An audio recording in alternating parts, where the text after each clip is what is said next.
One of the things I have struggled with ever since leaving more fundamentalist and conservative forms of Christianity is the idea of evangelism. That term leaves a horrible taste in my mouth for numerous reasons. One is the horrific violence that has occurred in the name of evangelism.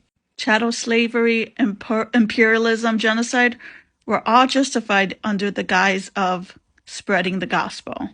And in my personal experience with evangelism, both being the one doing the evangelizing and the one on the receiving end, is that too many forms of evangelism are based on Christian arrogance and the need to prove that a specific form of Christianity is the only correct one, and that people of other faith traditions, no faith traditions, or even other Christians are wrong and are possibly going to spend an eternity in hell.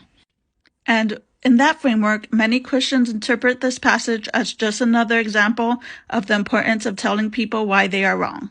And to be fair, Paul really does want to convince the Athenians and others to give up on what he called idols. And again, to be fair, many of the gods believed in during that time period often did endorse various forms of oppression and often blessed the reign of the empire. But in 2023, how do we make sense of this passage? I propose two ways of looking at this passage. First, one is to focus less on other religious faith traditions are wrong angle and more on exploring what idols that we as individuals and as a society hold on to. If we are honest with ourselves, we would recognize that many of the idols that we hold on to have almost nothing to do with religious faith, but have to do with exploitation, greed, and selfishness.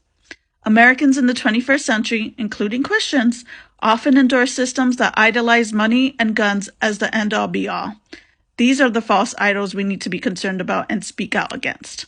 Another way to make sense of this passage in today's pluralistic society is to be intentional about looking for the ways in which God works in the faith traditions of other people.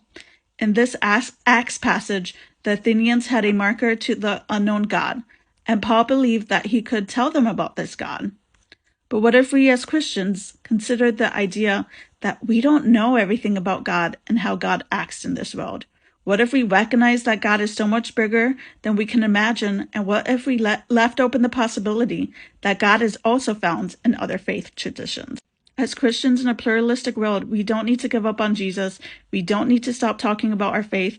And we don't need to agree with everything people of other faith traditions or no faith traditions adhere to. But we do ourselves a disservice when we think we have all the answers and when we confuse God with certainty.